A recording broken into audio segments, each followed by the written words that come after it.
السلام علیکم ورحمۃ اللہ وبرکاتہ ان الحمد للہ والصلاۃ والسلام علی رسول اللہ وعلی آلہ وصحبہ ومن والہ بعد۔ شریعت ڈپلومہ کورس کے درس فقہ میں آج پھر حاضر ہیں۔ وراثت کے مسائل کا بیان چل رہا ہے۔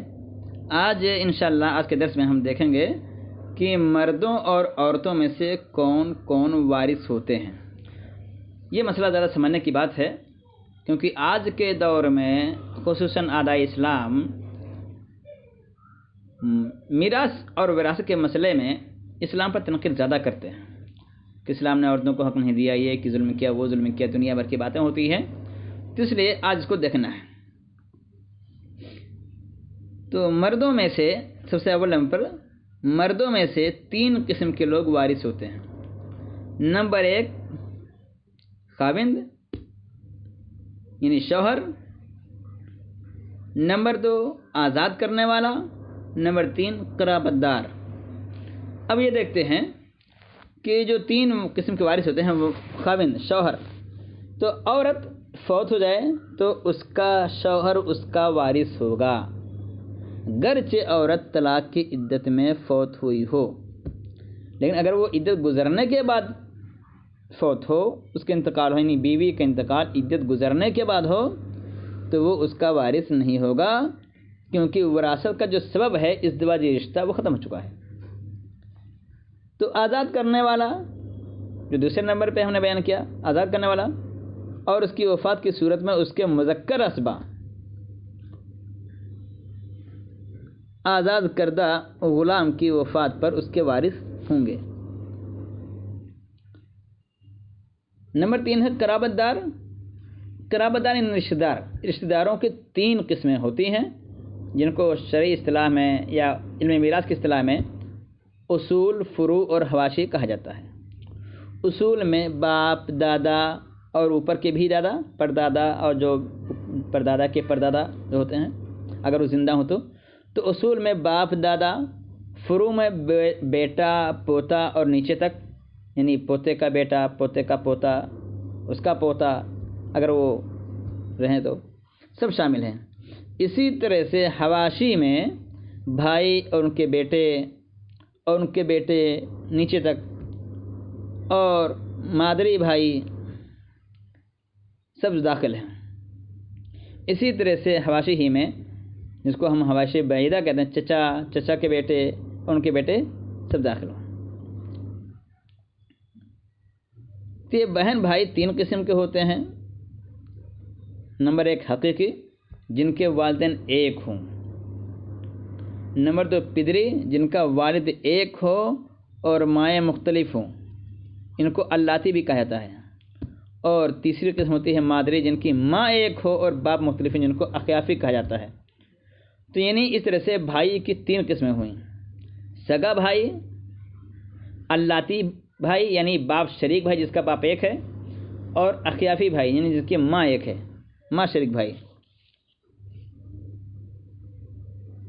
یہ سب لوگ وارث ہوتے ہیں، لیکن اس کا مطلب یہ نہیں ہے کہ ایک ہی ترکہ میں سب وارث ہوتے ہیں، کیونکہ کبھی کبھی ایسا ہوتا ہے کہ ایک وارث دوسرے وارث کو محروم کر دیتا ہے۔ جیسے باپ کے ہوتے ہوئے دادا وراثت نہیں پائے گا، اسی طرح سے بھائی بھی وراثت نہیں پائیں گے، اور بیٹا اگر زندہ ہے، بیٹا موجود ہے تو بھائی وارث نہیں ہوگا، اور اگر بھائی زندہ ہے تو چچا وارث نہیں ہوگا۔ تو بہرحال اس کے تفصیلی مسائل کتابوں میں موجود ہیں، ہمیں مختصراً پڑھنا ہے۔ تو مردوں میں یہ 3 قسم کے لوگ: خاوند یعنی شوہر، آزاد کرنے والا مالک، اور تیسرے نمبر پر قرابت دار۔ قرابت دار میں 3 قسم کے لوگ شامل ہیں۔ نمبر 1 اصول، جس میں باپ دادا وغیرہ، نمبر 2 فروع، جس میں بیٹا پوتا وغیرہ شامل ہیں، اور نمبر 3 حواشی، جس میں بھائی ہیں، چچا ہیں اور چچا زاد بھائی وغیرہ شامل ہیں۔ اصولی طور پر یہ بات سمجھ لیجئے کہ اگر یہ تمام رشتہ دار جو میں نے بھی گنا ہے ایک ہی ترکہ میں اکٹھے ہو جائیں تو اس میں سے صرف 3 وارث ہوں گے۔ نمبر 1 شوہر، نمبر 2 بیٹا، نمبر 3 باپ، اور باقی ان تینوں کی وجہ سے محروم ہو جائیں گے۔ اس کے بعد سے اگر آپ دیکھتے ہیں وارث خواتین کہ عورتوں میں سے کون کون وارث ہوتے ہیں، تو ان کی بھی 3 قسمیں ہوتی ہیں۔ نمبر 1 بیوی، نمبر 2 آزاد کرنے والی مالکہ، اور نمبر 3 قرابت دار رشتہ دار عورتیں، ان کی بھی وہی 3 قسم ہوتی ہیں، یعنی اصول ماں ہے، دادی ہے، نانی وغیرہ، اور فروع یعنی بیٹی ہے، پوتی ہے، پوتی کے نیچے تک پڑ پوتی، اور پڑ پوتی سے بھی نیچے یعنی پوتے کی پوتی وغیرہ، اور حاشیہ، تو چاہے سگی بہن ہو، چاہے لاتی بہن ہو، چاہے اخوافی بہن ہو، سبھی لوگ شامل ہیں اس میں۔ البتہ پھوپھی، خالہ، نواسی اور نواسی کی اولاد، پھوپھی کی اولاد، بھتیجی، چچا زاد بہن، یہ سب مطلقاً وارث نہیں ہوتی۔ بعض صورتوں میں یہ بھی وارث بن جاتی ہیں، انشاءاللہ اس کا بھی تذکرہ کریں گے، ہم ان کو ذوی الارحام کہتے ہیں۔ یہ جو حصے ہوتے ہیں قرآن مجید میں حصے بیان کیے گئے ہیں، یہ کل 6 ہیں۔ نمبر 1 نصف، بعض لوگ آدھا مال پاتے ہیں، جیسے شوہر ہے بعض صورتوں میں آدھا مال پاتا ہے، بیٹی ہے، پوتی ہے، حقیقی بہن ہے، اللاتی بہن ہے، تو 1 نصف۔ نمبر 2 بعض صورتوں میں بعض لوگ ربع یعنی چوتھائی مال پاتے ہیں، بعض صورتوں میں سمن 8واں حصہ ملتا ہے، تو نصف، ربع، سمن، ثلثان 2/3 یعنی 2/3۔ انسان جتنی جائیداد چھوڑ کے مرا ہے اس جائیداد میں سے 3 حصہ کر کے 2 حصے کا مالک ہو جاتا ہے، تو ثلث 1/3 اور سدس 1/6 حصہ یہ ہوتا ہے۔ نصف جو مال ہوتا ہے اس کے مستحق 5 لوگ ہوتے ہیں۔ نمبر 1 شوہر، یہ بھی نصف پاتا ہے اگر مرنے والی بیوی کی اولاد یا اولاد کی اولاد نہ ہو، یعنی مرنے والی لا ولد مری ہو، نہ تو یا اگر اولاد ہوئی ہو تو وہ اس کی زندگی میں مر چکی ہو، تو مرنے والی بیوی اگر اپنی اولاد چھوڑ کے نہیں مرتی ہے، اولاد یا اولاد کی اولاد چھوڑ کے نہیں مرتی ہے، تو خاوند کو نصف ملتا ہے۔ اسی طرح سے بیٹی، کوئی باپ مر جاتا ہے، اس کی بیٹی اکیلی ہوتی، ایک بیٹی، اور اس کی کوئی بھائی کوئی بہن نہیں بیٹی کا، یعنی باپ ایک ہی بیٹی کو چھوڑ کے مرتا ہے یا ماں ایک ہی بیٹی کو چھوڑ کے مرتی ہے عورت، تو وہ بیٹی جب اکیلی ہو تو وہ بھی آدھا مال پائے گی، آدھے کے مستحق دوسرے لوگ ہوں گے، یعنی بیٹی پوری جائیداد کا وارث نہیں ہوتی ہے۔ اسی طرح سے پوتی، یہ بھی آدھی جائیداد پا جاتی ہے کسی صورت میں، وہ شرط ہے کہ جب وہ اکیلی ہو، یعنی ایک ہی پوتی ہو اور اس کے ساتھ کوئی اولاد یعنی بیٹی پوتی وغیرہ پوتا وغیرہ نہ ہو۔ اسی طرح سے حقیقی بہن بھی آدھا مال پاتی ہے، حقیقی بہن جب میت کا بھائی باپ بیٹا پوتا وغیرہ نہ ہو، اور اللاتی بہن بھی جب وہ اکیلی ہو اس کے ساتھ میت کی حقیقی بہن بھائی باپ بیٹا پوتا وغیرہ نہ ہو۔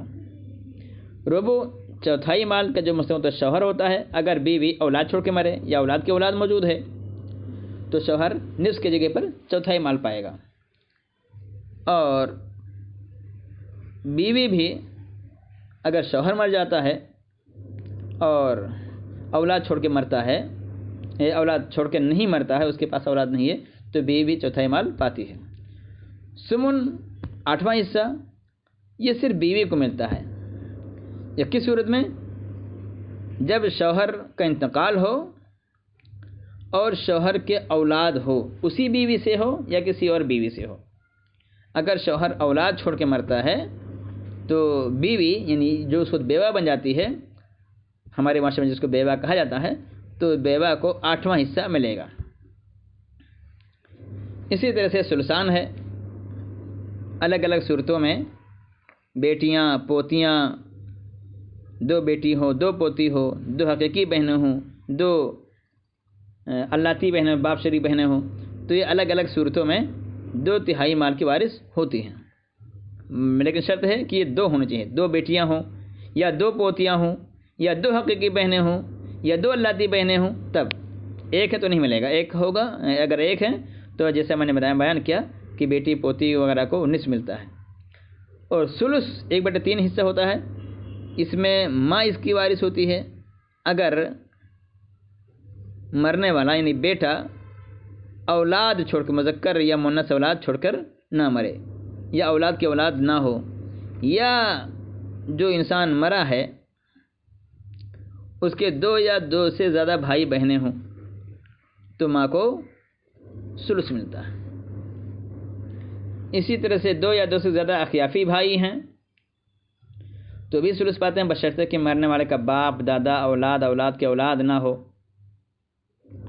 اور تیسری صورت میں ہے دادا، اگر میت کے بہن بھائی موجود ہوں تو بعض صورتوں میں، حالانکہ اس میں اختلاف ہے، وہ بھی ثلث پاتا ہے۔ تو ثلث عمومی طور پر 2 ہی لوگ پاتے ہیں، ایک ماں پاتی ہے اور ایک 2 یا 2 سے زیادہ بھائی، اخیافی بھائی، اولاد اخیافی بھائی بہن۔ اور چھٹا حصہ یہ ماں پاتی ہے، نانی پاتی ہے، بعض صورتوں میں باپ پاتا ہے، بعض صورتوں میں دادا بھی پاتا ہے، بعض صورتوں میں پوتی اور پوتیاں بھی پاتی ہیں، اور بعض صورتوں میں بہن، الاتی بہن پاتی ہے۔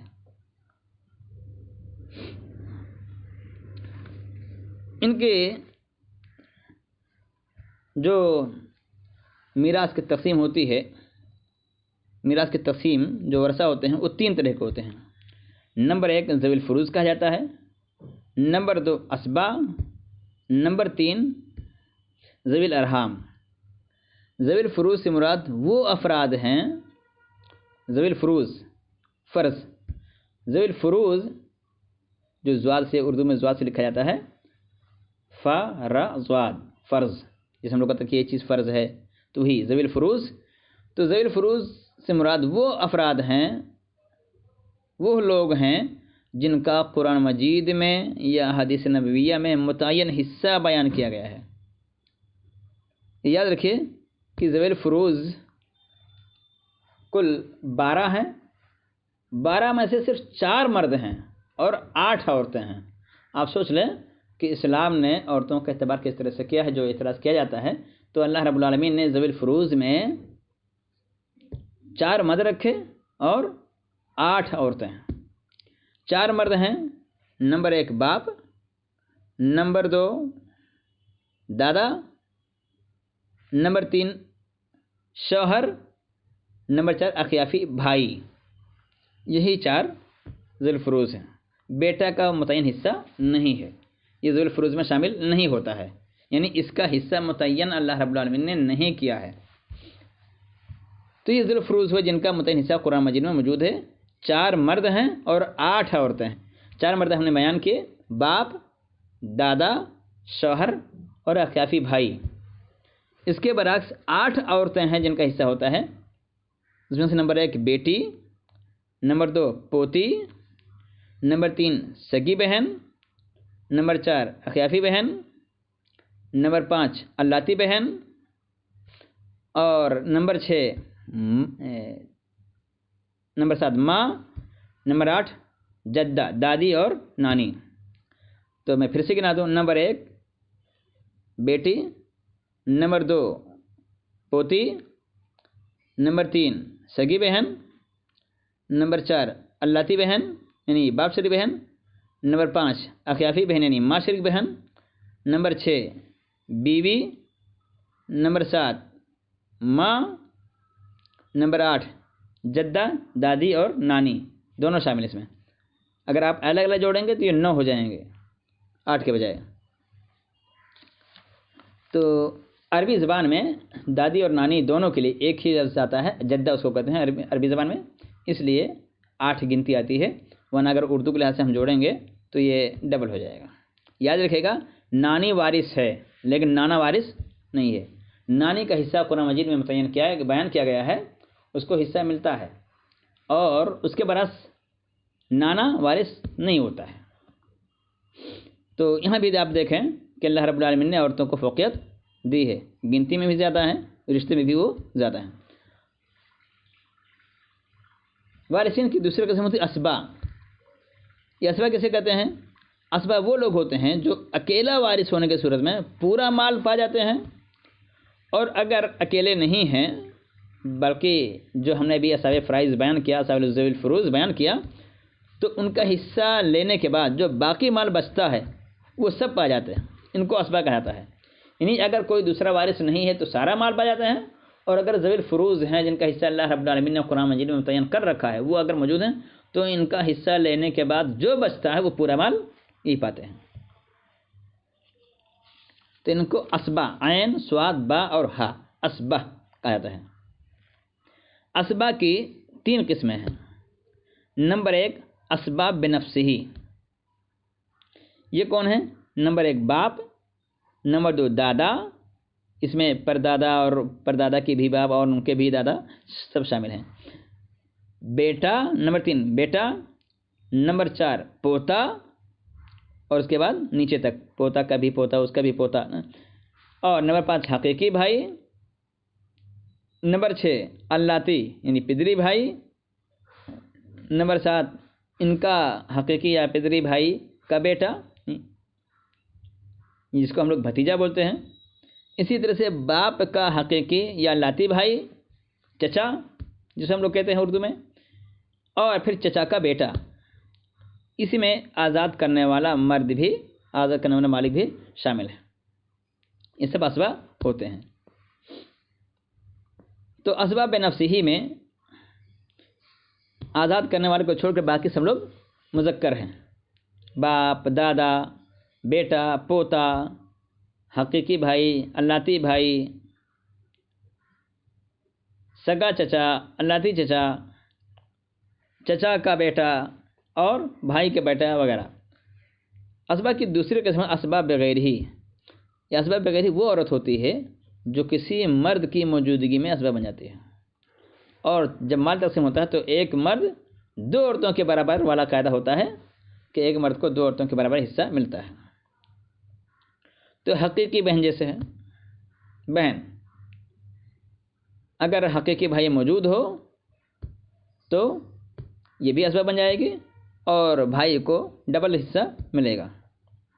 اسی طرح سے بیٹی بیٹے کے ساتھ، پوتی پوتا کے ساتھ یہ اسباب ہو جاتے ہیں۔ اور تیسری قسم ہے اسباب مال غیر۔ اس میں مراد وہ عورت ہے جو کسی دوسری عورت کے ساتھ میں اسباب بنتی ہے، جیسے کہ ایک یا زیادہ حقیقی بہنیں ہیں، اگر ایک یا زیادہ بیٹیاں ہیں یا زیادہ پوتیاں ہیں تو ان کے ساتھ میں اسباب مال غیر بن جاتی ہے۔ تو اسباب بنفس ہی میں صرف مرد ہیں، اور اسباب کی جو 2 قسمیں اسباب بغیر ہی، اسباب مال غیر ہی، اسباب مال غیر، اس میں عورتیں ہی عورتیں ہیں۔ تو یہ فرائض کے مسائل ہوئے۔ اس میں کچھ اور بھی مسائل ہیں جو کتب فقہ میں تفصیل سے موجود ہیں۔ اسباب حصہ پانے والوں کی ایک تیسری قسم ہے جس کو ہم ذوی الارحام کہتے ہیں، رشتہ دار۔ یعنی جب ذوی الارحام میں کون کون ہوتے ہیں؟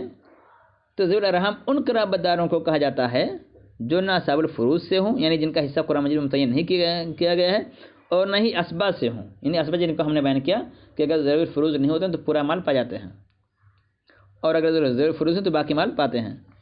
تو یہ ذوی الارحام ان قرابت داروں کو کہا جاتا ہے جن کا تعلق نہ صاحب الفروض سے ہوتا ہے نہ ہی اسباب سے ہوتا ہے۔ اس میں ماموں، خالہ، پھوپھی، چچا کی بیٹی یعنی چچا زاد بہن، بھانجا، بھانجی، بیٹی کی اولاد، یہ سب اس میں آ جاتے ہیں، نواسہ وغیرہ۔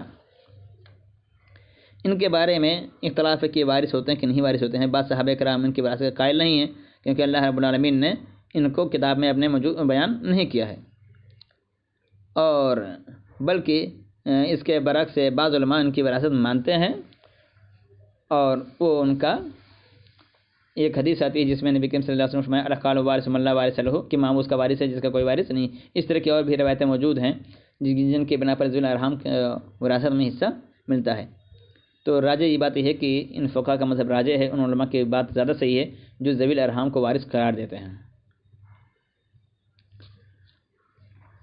تو یہ اس کے ساتھ ساتھ ہمارا الحمدللہ فرائض کا بیان ختم ہوا۔ آج کے دن بس نہیں، واخر دعوانا الحمدللہ رب العالمین، والسلام علیکم ورحمۃ اللہ وبرکاتہ۔